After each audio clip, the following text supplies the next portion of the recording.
En primer lugar, agradecer al Colegio de Médicos y al Ballet la posibilidad de que nos reunamos todos un grupo de gente para hablar de nutrición. Si después de la primera charla os parece la obesidad con todo el tema de la microbiota y de las hormonas de los hábitos un tema complejo, pues ahora vamos a ver que es aún más complejo. ¿eh? No, vamos a ver, no es mi idea que nos aprendamos en una tarde o en una hora todas las rutas de la obesidad, pero sí por lo menos tener una idea de lo difícil que es la obesidad, de encontrar un tratamiento y lo difícil que es encontrar un tratamiento farmacológico para la obesidad. Todo el mundo tenemos experiencia que llega un paciente y te dice, ¿no me da una pastilla que me quite el hambre? Bueno, y vamos a intentar responder a esa pregunta que posiblemente al final de la charla volvamos de nuevo al principio como en las películas del oeste, que están caminando buscando tres vaqueros y al final de la película pues es el principio. Pues esto más o menos lo mismo. Vamos a ver, por aquí, ¿no? Ahí está. Recordar como introducción, aunque se ha hablado antes de esto, que en las últimas décadas la obesidad se ha convertido en una pandemia y que la prevalencia mundial de obesidad se ha duplicado o se duplicó, porque ha aumentado más todavía, entre el año 80 y el 2008. En el 2008, el 10% de los hombres y el 14% de las mujeres del mundo desarrollado, es decir, incluyendo el tercer mundo, eran obesos. Recordamos, índice de masa corporal superior a 30 kilos por metro cuadrado. En el 2005, 200 millones de hombres y casi 300 millones de mujeres de más de 20 años ya eran obesos. Es decir, hablamos de más de 500 millones de obesos en el mundo en el 2008, y ahora son más. Con mucha diferencia entre las distintas áreas geográficas. Bueno, aquí si vemos la prevalencia de la obesidad en el año 2000 y el año 2008, vemos que la curva se mueve, índice de masa corporal, hombres, mujeres, ligeramente a la derecha. Bueno, pues este movimiento, este puntito, ligerísimamente a la derecha, estos son miles y miles y miles de nuevos obesos en el mundo en los últimos años. Bien, aquí se ve mejor. En los años 90 no había ningún estado de los Estados Unidos con más del 15% de obesos. En el año 2000 sí que había muchos estados americanos que casi tenían el 20% de obesidad, y ya en el 2010 hay muchos estados del medio oeste americano con más de un 30% de obesidad. Y en Europa estamos 10 años de retraso, afortunadamente, pero como vimos en la presentación anterior, el doctor Gómez ya puso unas cifras europeas que ya nos estamos acercando, nos estamos americanizando no solo en las películas, sino también en los hábitos nutricionales. Se ha comprobado que el fracaso a largo plazo de los cambios en los hábitos de dieta y ejercicio es habitual en la mayoría de pacientes. Es decir, es un poco desesperante, ponemos la dieta, tenemos una enfermera que le explica perfectamente la dieta, se le calcula, se le restan 500 calorías al gasto energético que hemos calculado, como hemos dicho, se distribuyen los nutrientes y el paciente vuelve unos meses después igual. Entonces, por eso se han desarrollado fármacos y técnicas quirúrgicas y endoscópicas. No obstante, como se ha dicho antes, se considera fundamental la prevención, no solo desde la infancia, sino desde antes de nacer el individuo, como hemos comentado antes. Bueno, causas de la obesidad, pues ya hemos hablado antes, la dieta. La dieta, bueno, si en Estados Unidos son capaces de comerse estos hamburguesa triple bypass y cuádruple bypass, pues imagínense. El anuncio es de verdad, ¿eh? Está sacado de una hamburguesería americana, no es un montaje. El anuncio es de una hamburguesería de verdad, fino humor americano. Causa de la obesidad. El ejercicio, no hacemos mucho ejercicio.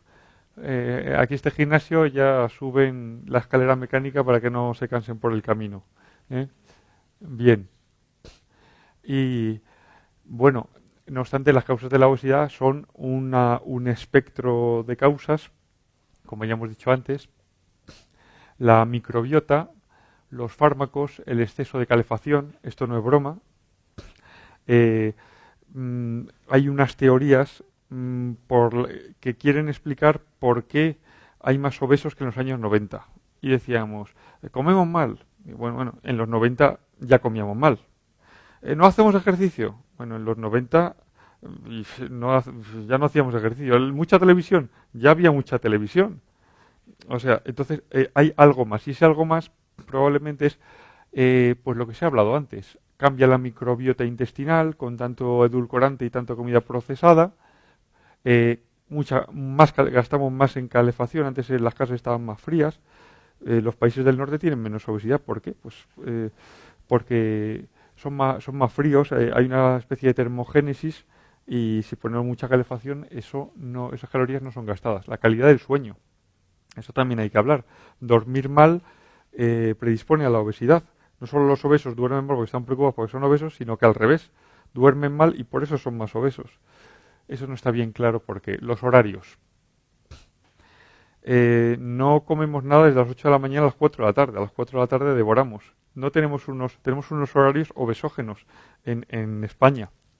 Nos acostamos tarde, menos calidad de sueño. También influye factores psicológicos, factores genéticos, videojuegos y televisión, y luego en menor medida enfermedades endocrinas. También una causa, pues, determinados fármacos. ¿Quién no tiene pacientes con corticoides o con otros fármacos que aumentan el peso? Y la política sanitaria. Estamos hablando de no hay una política efectiva para combatir la obesidad, entre otras cosas porque saldría muy caro, sobre todo si no se financian los fármacos a los obesos. ¿Y qué tratamiento utilizamos?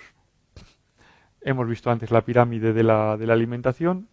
Reforzar, aquí vemos también que la pirámide de la alimentación tenga más colores verdes que rojos, como hemos dicho antes. Un ejercicio un poquito más programado que el de este caballero, un poquito más aeróbico. Fármacos y lo que es la cirugía de la obesidad para casos extremos. Aquí en Ciudad Real tenemos más de 2 años de lista de espera de cirugía bariátrica, de cirugía de la obesidad, y eso que solo se aplica a casos extremos. No se opera ninguno mayor de 35 comorbilidades, solo mayores de 40. Y con muchas restricciones, y aún así hay mucha lista de espera. Técnicas endoscópicas. De esto quería hablar un momento. Esto es prometedor, aunque todavía está en pañales. Está la endobarrier. Esto es un dispositivo curioso que se pone a través del estómago, se ancla a la parte de abajo del estómago y progresa por el duodeno para que no se absorban alimentos en la parte proximal del intestino. Cirugía de la obesidad endoluminal pose consiste en meter un endoscopio y plicar las paredes del estómago para disminuir la absorción. Esto no parece muy eficaz. El balón intragástrico, mucha gente lo pide. Es colocar un balón por endoscópico, ese balón hace un efecto llenado y es saciante. Así que puede perder las personas pues hasta un 20% del peso. ¿Es recomendable? No mucho. Primero, no está cubierta la seguridad social. Luego, a los 6 meses como mucho, el balón se rompe y la gente recupera la mayoría de las cosas el peso perdido. O sea, fantástico. Pero bueno, esto hay que profundizar más en el tema. Se ha utilizado como preparación en gente muy obesa para después operarse de verdad. Y luego el globo ingerible, lo mismo, pero sin tener que meter un endoscopio, tragándose el balón o globo. Técnicas quirúrgicas. Como hemos dicho antes, no es el objeto de esta charla, pero hay varias técnicas restrictivas puras, es decir, hacer el estómago más pequeño, o mediante una banda gástrica ajustable o mediante una gastrectomía vertical en manga o sleeve, que es cortar el estómago así de lado a lado y poner unas grapas, pero tal cual. Esto es lo que es el estómago más pequeño. Y luego técnicas mixtas. Las técnicas mixtas, que son estas dos de aquí, el bypass gástrico de Rus y el switch pancreático, consiste en, aparte de hacer el estómago más pequeño, cortar el intestino, empalmar para disminuir la superficie de absorción, para que haya parte del intestino por el que no pase comida. Así de sencillo y así de complicado. Bien, y ahora vamos al centro de la charla, que son los fármacos.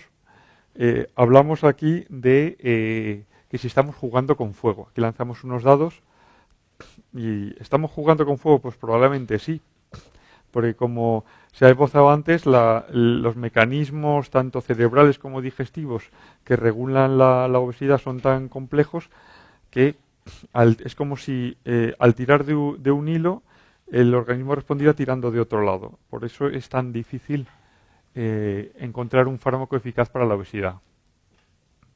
Se ha hablado antes de la leptina, de la grelina y del hipotálamo y de los mecanismos de recompensa. Aquí, pues este mecanismo tan complicado es el culpable de todo esto. Y no pretendo que nos aprendamos esto porque, vamos, me lo he aprendido yo. Ayer me lo terminé de aprender y mañana se va a volver a olvidar. Así que vamos a empezar por algo tan sencillo como el estómago. Cuando el estómago está vacío, produce una hormona que se llama grelina, que va al cerebro. Entonces dice que tengo hambre, que me tiene sin comer todo el día. Y el estómago protesta y libera grelina. La grelina aparece en el cerebro y estimula una población de neuronas de una zona del cerebro que se llama núcleo arcuato del hipotálamo, que es la zona orexígena, AGRP neuropéptido I, que a su vez estimula otras neuronas que nos dan hambre. Es decir, estimular esta zona de aquí de la izquierda, orexígena, pues nos da hambre. Curiosamente, hay un montón de otras señales, por ejemplo, la famosa leptina, la adiponectina y otras, el glucagón producido por el páncreas, el proyecto pancreático, que hacen lo contrario, que estimulan esta otra población de neuronas que están pegadas, pero que hacen otra cosa, que es anorexígenas, que nos quitan el hambre. Curioso, una sustancia producida en el aparato digestivo nos da el hambre, lo demás nos lo quita. Y aún así, pues seguimos teniendo hambre. Hay muchas teorías con la leptina. ¿Cómo crees que tienen la leptina los obesos? ¿Alta o baja? Esto, ¿cómo la tienen? ¿Cómo creéis? ¿Muy alta o muy baja? Baja, ¿no? Porque baja, pues no, está muy alta. Y dice, ¿y cómo es eso posible? Si está muy alta porque tiene mucha grasa y la leptina se fabrica en la grasa. Y dice, ¿y cómo va a estar alta la leptina en un obeso si la leptina quita el hambre? Tendrían que seguir adelgazando, no, porque se cortocircuita el sistema. Hay una resistencia a la leptina. La leptina ya no hace efecto. Hay leptina a patadas, pero no hace efecto porque influyen otras muchas sustancias y sin olvidar que esto es el cerebro, que se ve afectado por todo lo que pasa por allí. Estrés, preocupaciones, etcétera, etcétera. El hipotálamo se ha afectado por mm, por lo que le llega de alrededor. Entonces, basado en estos sistemas, pues se han tenido ideas, unas teóricas, otras prácticas, que son, no os estéis con todas estas ideas. Es decir, actuar en alguno de los pasos tanto actuar sobre las hormonas digestivas potenciando es decir, unos análogos de hormonas que quitan el hambre o bloqueadores de la grelina que da hambre. Eso a nivel digestivo. Bien, y a nivel cerebral, pues unos medicamentos que frenen inhibidores que frenen la población de neuronas orexígenas que nos dan hambre o bien estimuladores de la otra población neuronal anorexígena que nos van a quitar el hambre. Aquí lo primero que se descubrió es que los simpático-miméticos, aumentar la serotonina, noradrenalina, pues estimulan este grupo de neuronas. Por eso los antidepresivos pueden quitar el hambre, porque estimula que aparezca más serotonina en el cerebro y estimulan este grupo de neuronas. Y esto es muy complejo, porque si cortamos un hilo, aparece otro mecanismo conservador. Bien, Entonces, a pesar de este lío, hay muchos, como la obesidad da mucho dinero y hay muchos obesos en el mundo que quieren adelgazar o ayudar a adelgazar con pastillas, pues han salido muchos fármacos que no son muy eficaces. Entonces la FDA, el departamento americano, en el 2007 sacó una norma. Bueno, un fármaco para la obesidad, ¿cuándo es bueno? ¿Cuándo lo aprobaríamos, un fármaco para la obesidad? Pues sencillamente la FDA americana considera que para que un fármaco sea efectivo para el tratamiento de la obesidad debe cumplir los siguientes requisitos. Bien, la diferencia de peso significativa respecto a un placebo, más de 5% en un año de tratamiento. ¿Qué quiere decir esto? Que una persona de 100 kilos, unos 60, 100 kilos, gordito, llega a la consulta, bien, y, y se trata de tener un fármaco que en un año, por el efecto del fármaco, en un año entero, pierda por lo menos 5 kilos por el efecto del fármaco. Ya, caramba, pues tampoco parece mucho. Bueno, pero es que la mayoría de los fármacos, de lo que hay en la farmacia, no llega a eso. Y luego, por supuesto, que no sea de un solo paciente, que el porcentaje de los sujetos que pierden más de un 5% de peso alcance al menos el 35% de los casos respecto a placebo. Entonces, se quedan fuera determinados productos adelgazantes que todo el mundo me pregunta, el Fucus, la cápsula sagrada, la espirulina, esto adelgaza, ¿verdad? Hombre, adelgazar adelgaza. Lo que pasa es que no llega nunca a ese 5% que postulan los americanos como eficaz. Es decir, eso quiere decir que no es nada eficaz. No, nada no. Algo eficaz es. Lo que pasa es que, claro, son productos caros tomados crónicamente y hacen un cierto efecto. No digo yo que no haga ningún efecto, pero que nadie, como no llega a ese 5%, son pequeñas ayuditas mm, que se pueden tomar, pero que, que, que es una pequeña ayuda respecto a un tratamiento de dieta y ejercicio. También tenemos el glucomanano, el guaraná, la carnitina, el cromo, el té verde, semillas de vid, preparados de piña, aceite de onagra, en fin, toda una serie de productos que con mayor o menor fortuna tienen un pequeño efecto sobre, o nulo en algunos casos, sobre el peso. Bueno, estos productos darían para una charla entera, así que nos los saltamos. Y ahora vamos a coger la máquina del tiempo y nos vamos a ir 90 años atrás, al inicio de los fármacos contra la obesidad. Durante la Primera Guerra Mundial se observó que los trabajadores que fabricaban explosivos adelgazaban muy rápidamente. ¿De qué delgaditos están? Pues claro, están todo el día trabajando, sudando, no, que están muy delgaditos. Y se comprobó experimentalmente que eran porque estaban expuestos a dinitrofenol, que era una sustancia. Entonces ahí los cerebros de la época, en los años 30, dijeron, fantástico, ponemos dinitrofenol en pastillas para que la gente de clase pudiente, obesos, pues puedan adelgazar. Entonces se metió en cápsulas en el año 33 y con el pequeño detalle que algunos pacientes se morían con efectos directos del fármaco, de los efectos termogénicos del fármaco, y se retiró 5 años después. En los años 80, eso sí, un médico de Texas rescató el dinitrofenol y lo comercializó bajo el nombre de Midcal en su clínica privada, con una muerte y numerosos cuadros de fiebre y disnea, por lo cual el médico fue procesado. Posteriormente, se han publicado 12 muertes por el uso fraudulento de dinitrofenol en culturistas. Sí. O sea, que para tener menos masa grasa, lo que sea. No solo el dinitrofenol pertenece a la lista de fármacos retirados, también tenemos el Aminorex, que es un inhibidor de recaptación de serotonina y un IMAO, ya hemos visto, inhibidor de recaptación de serotonina, más se activan las neuronas que te quitan el hambre, ese grupito de neuronas tan buenas anorexígenas. Vale. se quitó en el 72 por casos de hipertensión pulmonar, que es algo bastante grave. El Fenfer, ¿qué es esto el Fenfer?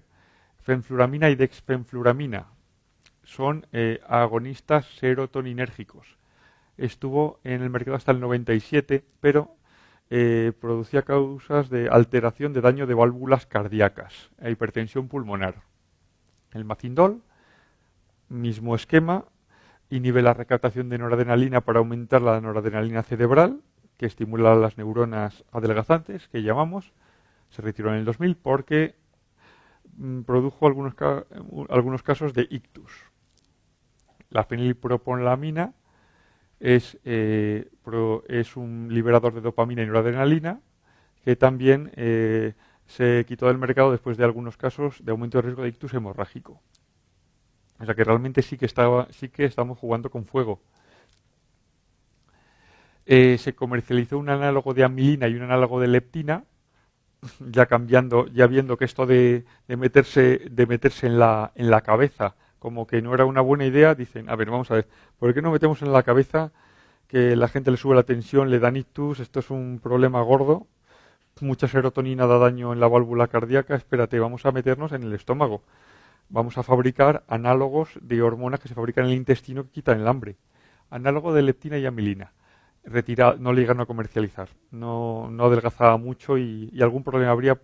El laboratorio dice por razones comerciales, a saber, la ovineptida, un agonista de polipéptido pancreático, también el mismo concepto, también se retiró.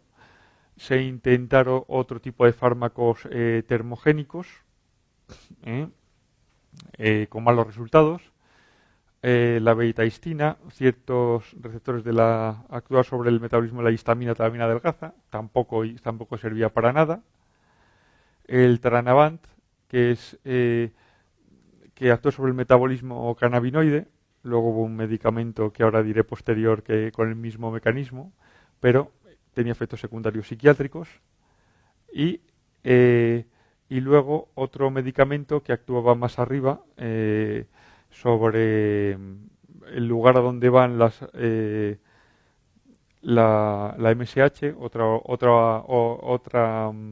hormona adelgazante, pero tampoco servía para nada. Claro, se bloquea un sistema y se activa otro. Este es el problema del tratamiento con fármacos de la obesidad. Cortamos por un lado y bajamos aquí y el cuerpo, el organismo, lo intenta compensar de otra manera. O después, esto ya seguro que más de uno ha recetado alguno de estos. El Acomplia, Rimonabant, antagonista selectivo del receptor cannabinoide 1. Cortaba el mecanismo. Hemos hablado antes de los mecanismos de recompensa. Te comes un par de croissant y una barra de chocolate y te sientes estupendamente. Un mecanismo de recompensa, como hemos visto en la diapositiva del doctor Gómez, la mujer que estaba con el croissant ahí poniéndose las botas. Bueno, pues en parte es por una estimulación del sistema cannabinoide, como el cannabis sativa, como la droga blanda. Pues hay unos cannabinoides endógenos que se estimulan pues comiendo. Entonces pues vamos a cargarnos el sistema. Lo malo es que tanto disminuían los mecanismos de recompensa que algún paciente pues se tiraba por la ventana directamente, no es broma. De hecho, este se retiró por aumento del riesgo de suicidio respecto a la población general entre los consumidores del fármaco y mayor tasa de depresiones. O sea que meterse en la cabeza como que es una idea regular. También la sibutramina, que es un inhibidor de la captación de serotonina y noradrenalina, comercializado como Reductil. Ahí probablemente tendréis alguna experiencia con este fármaco, ¿verdad que sí? Que era muy prometedor, porque a pesar de ser un psicofármaco, nadie venía contando que estuviera más triste, ni tenía efectos secundarios psiquiátricos, la gente adelgazaba. Lo que pasa es que se acabó retirando porque aumentaba el riesgo, a pesar de bajar peso, tenían más riesgo de infarto de miocardio e ictus cerebral. No demasiados casos, pero esos casos bastaron para que se retirara el fármaco por sus efectos secundarios. Una pena, pero es así. O se han utilizado sin indicación en ficha técnica. Bueno, yo los he utilizado. El Topamax. ¿Para qué sirve el Topamax o topiramato? Pues para el dolor de cabeza, para las migrañas, Quien tenga migrañas, alguna persona que tenga migrañas, ha tomado Topamax o hemos recetado Topamax a los pacientes con migrañas. Inhiben anhidrasa carbónica y aumenta monoaminas. Problema. Vamos a dar Topamax para adelgazar, un fármaco que puede causar piedras en el riñón, glaucoma, parestesias o depresiones. Bueno, el Zonegran, algo parecido, puede producir también somnolencia, pérdida de memoria y efectos superponibles a los del Topamax. Vamos bien, ¿no? Sí. Y luego el bupropion. El bupropion es para dejar de fumar, pero se vio que la gente adelgazaba porque inhibe la recaptación de dopamina y noradrenalina. Aumenta los niveles de estas sustancias y aparte de quitarte las ganas de fumar, pues también te quita las ganas de comer compulsivamente. Los resultados no eran muy consistentes, unos gente adelgazaba, otros no, no había mucha significación estadística y además teniendo en cuenta de que tiene un riesgo aunque muy bajo de crisis convulsiva, etcétera, pues como que para adelgazar solo no se utilizó mucho. Fármacos clásicos. Bueno, pero algo tenemos, ¿no? Bien, en Europa poco, solamente esto. El Senical o el Allí, que ya supongo que conocéis, que es un inhibidor de la lipasa que actúa solo a nivel del aparato digestivo, nada más. Pues y adelgaza porque se absorbe menos grasa, se elimina más grasa por las heces. De hecho, cuando hacen muy mal la dieta y toman el Senical tienen una esteatorrea que les puede dar problemas, sobre todo si se lo toman antes de la comida de una boda, de la cena de una boda o de un bautizo, la pueden liar por una diarrea grasa, ¿no? Aparte de eso, se ha diagnosticado algún raro caso de daño hepático severo y algún paciente sufrió episodios de cólicos biliares litiásicos. En Estados Unidos, para terapia a corto plazo, short-term therapy, que no sé qué terapia a corto plazo es esta, no dice cuánto, pues el desoxina, Adipex, Tenuate, Didrex, Bontril, son metanfetaminas y derivados que en Estados Unidos sí que tú los puedes comprar en una farmacia con receta o sin receta para ayudarte a bajar peso. Esto está prohibido en Europa.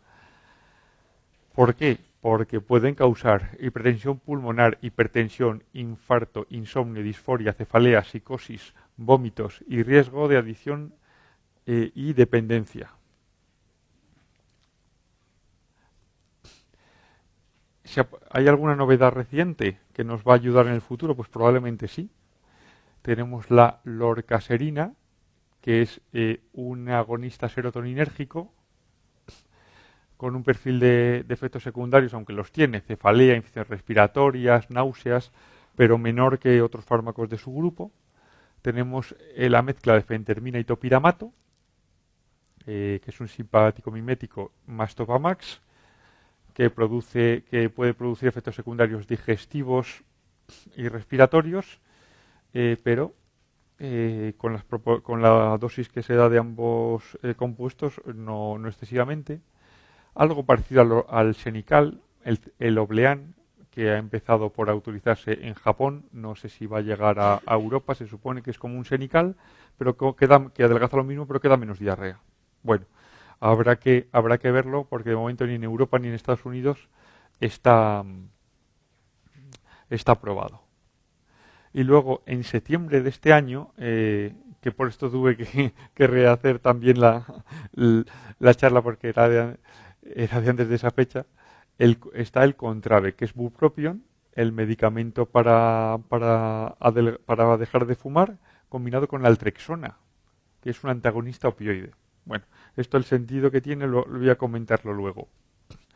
Puede producir insomnio, rinitis, ansiedad, crisis epilépticas, hipertensión, pero bueno, en un porcentaje pequeño de pacientes. Pero a pesar de eso está aprobado porque baja el peso. La lorcaserina tiene una vida media de 11 horas, 10 miligramos 2 veces al día, con o sin alimentos, eliminación renal. El nombre comercial es Belvic, solo autorizado en Estados Unidos, y varios estudios. Este es un artículo del New England, o sea que para publicar en New England no publica cualquiera. 3.000 obesos. Se excluyeron muy obesos, diabéticos, problemas cardíacos, hipertensos, embarazadas, fármaco o placebo. Y en algo menos de un año, los pacientes con placebo continuaron, pero los del grupo lorcaserino fueron randomizados a placebo o tratamiento activo. Se realizaron ecografías cardíacas por los efectos cardíacos que habían tenido en las válvulas medicamentos similares. Se bajaba peso, sí. En el grupo placebo más del 40% de los pacientes bajaron el 5% del peso. Esto es una barbaridad. En estudios que se hacen de dieta y ejercicio, apenas el 2% de los pacientes bajan peso. Y menos del 10% muy pocos pacientes. O sea, estos son resultados espectaculares. Todo esto con dietista, con seguimientos frecuentes, en fin. Y aparte, el fármaco. Aquí tenemos. Con placebo se pierde peso inicialmente. Eso tenemos esta experiencia con dieta solo. Pues sí, he adelgazado. Te llegan a los 4 meses, 3-4 meses, ha adelgazado, qué bien. Y luego le ves 6 meses después y dice, no, adelgazé al principio, pero ahora estoy igual. Claro. Entonces, con la dieta esto es algo muy, muy típico. Sin embargo, con el fármaco, pues bajamos ese 5% extra, que hemos dicho que bajar un 5% solo, pues disminuye mucho las complicaciones cardiovasculares, un 5% importante. Eso sí, si suspendemos el medicamento y volvemos al placebo, pues nos metemos en la curva del que no ha tomado el medicamento nunca. En fin, es el problema. No son resultados mantenidos. Los efectos adversos más frecuentes fueron cefalea, infección respiratoria y mareo, problema con depresiones, un 3% de depresiones, pero eso sí, a nivel cardíaco, ningún problema. No existió un incremento de valvulopatía, como en los fármacos antiguos. El Blossom es un estudio similar, con 4.000 obesos, sobrepeso grado 2 u obesidad, estos con alguna comorbilidad, intolerancia a la glucosa, dislipémicos, hipertensos. Se excluyeron los que eran ya diabéticos o los que tenían IMC de más de 45, randomizados al fármaco o al placebo, como en todos estos estudios. En la dosis mayor del fármaco, casi la mitad de los pacientes, el 47%, bajaron ese 5% de peso, cual es un porcentaje importante, sin valvulopatía, pero con frecuentes cefalea, náuseas, mareos, en fin, los fármacos, estos no salen gratis. Bien, y en un subestudio con 600 diabéticos, con una glicada entre 7 y 10, índice de masa corporal de 27 a 45, se comprobó cómo más del 40% de los diabéticos perdían más de un 5% de peso. Nosotros, los que tenemos diabéticos en la consulta y les insistimos en la dieta y lo importante que es en la dieta para el control de la glucosa, vemos como consulta tras consulta están más o menos en el mismo peso, los que no han engordado. O sea que sería un fármaco también útil para diabéticos. El descenso de glicada fue 0,6% mejor que placebo. Esto, si nos acordamos de la eficacia de los antidiabéticos orales, pues está muy bien. Eso sí, con frecuentes dolores de cabeza, espalda, nasofaringitis, náuseas, pero parece que sin mayor riesgo de valvulopatía ni de depresión. Bien, cambiamos de fármaco. Este otro era la fentermina asociado a Topamax, que esto ya está comercializado en Estados Unidos. Tú puedes ir a la farmacia sin receta y comprarte un botecito de estos. Esta es la dosis de fentermina y esta es la dosis de Topamax. La fentermina Se metaboliza a nivel hepático, tiene una vida media de 20 horas. El topamás tiene muchos metabolitos y una vida media muy prolongada. Así que no se podría dar en pacientes con insuficiencia hepática o renal. También ya hay dos ensayos clínicos, no voy a aburrir mucho con los estudios. En el CONQUER con más de 2.500 pacientes obesos, aquí sí que aceptaban diabéticos, fueron randomizados a fentermina topiramato o placebo.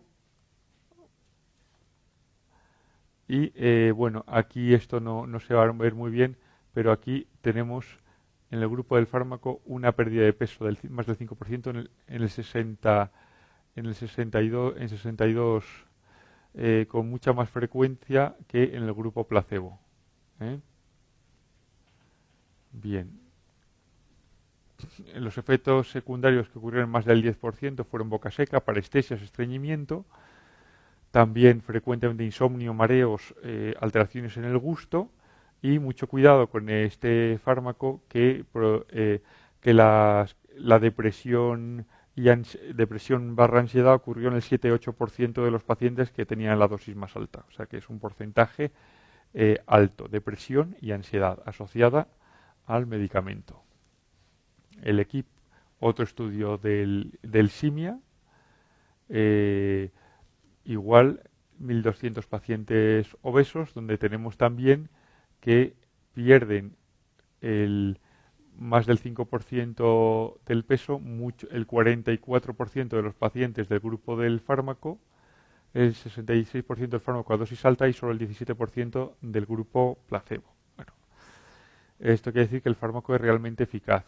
Como siempre, con mucho perfil de efectos secundarios, mucha boca seca, muchos estreñidos, mucho mal sabor de boca y un 5% de nuevos depresivos. Del Celistat poco que hablar. Este medicamento japonés, aunque en Japón no hay gordos, poco negocio van a hacer. Y los luchadores de sumo prefieren quedarse como están. Y la pérdida de peso a 3 meses fue similar a la que se producía con el Senical, pero, repetimos, con menos efectos secundarios gastrointestinales. Bueno, y esta es la última novedad americana. En septiembre se aprobó el Contrave y, y esto es muestra un botón de lo complicado que es encontrar un fármaco para la obesidad. El bupropion estimula estas neuronitas de aquí que nos quitan el hambre, POMC. Fantástico. Pues, sin embargo, el bupropion no adelgazaba. ¿Y eso por qué? Porque tiene un mecanismo de retroalimentación autoinhibitorio que se llama ¿eh? Eh, a través de endorfinas. Bien, entonces, por un lado, había que dar bupropion y por otro lado, antagonizar el receptor de las endorfinas. Entonces, por eso mezclaron estos dos fármacos. El bupropion más la naltrexona, que quien ha hecho guardias en urgencia sabe para qué sirve. Bien. Entonces, hay un par de estudios, tampoco voy a aburrir con los detalles de los estudios, pero se compara el fármaco con placebo y la reducción de peso fue significativa en el 6% de los pacientes con el fármaco y en el 1% de los pacientes del placebo.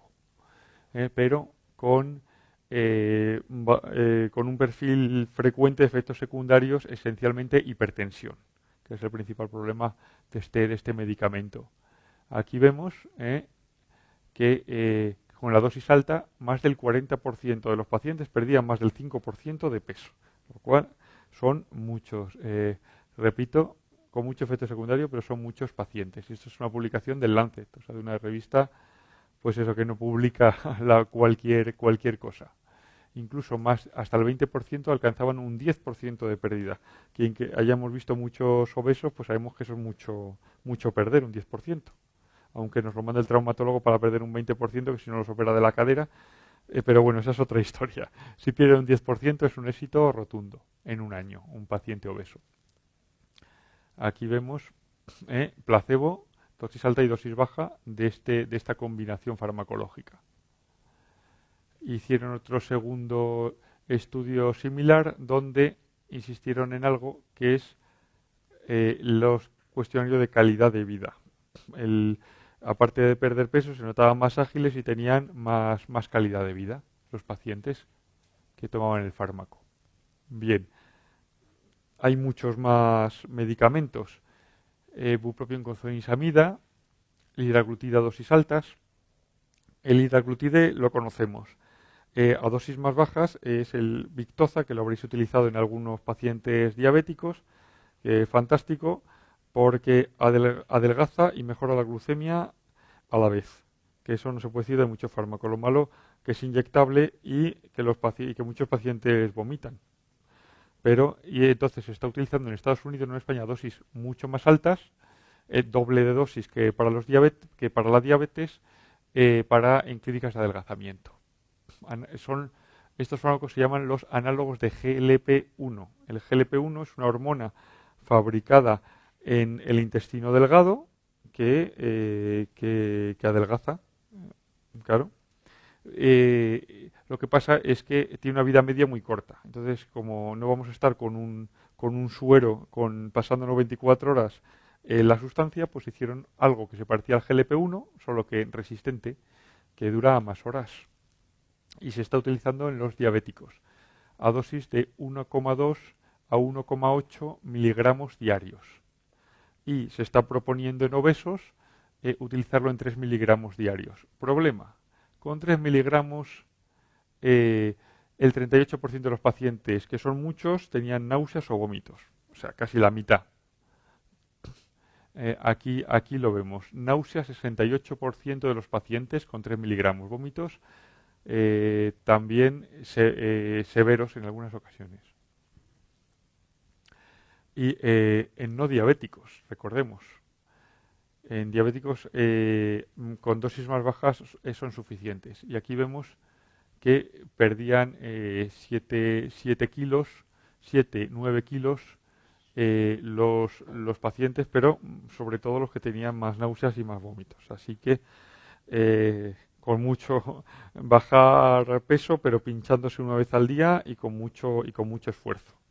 Bueno, y ya estamos casi acabando. Y luego, sobre todos estos multimecanismos que he dicho yo, tanto de hormonas digestivas como de hormonas hipotalámicas, pues la imaginación es libre y se han puesto a investigar y hay todo tipo, no me voy a meter en esto, de agonistas y antagonistas de todo este sistema que están en desarrollo dado la cantidad de pacientes y el dinero que mueve la obesidad.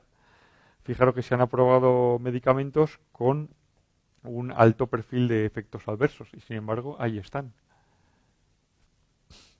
Incluso hay fármacos en fase 1 para actuar en cualquiera de los componentes de este laberinto que es el mecanismo de la obesidad, el mecanismo real de la obesidad, porque los pacientes se piensan que es comer más, comer menos, pero este mecanismo es un mecanismo muy, muy complejo.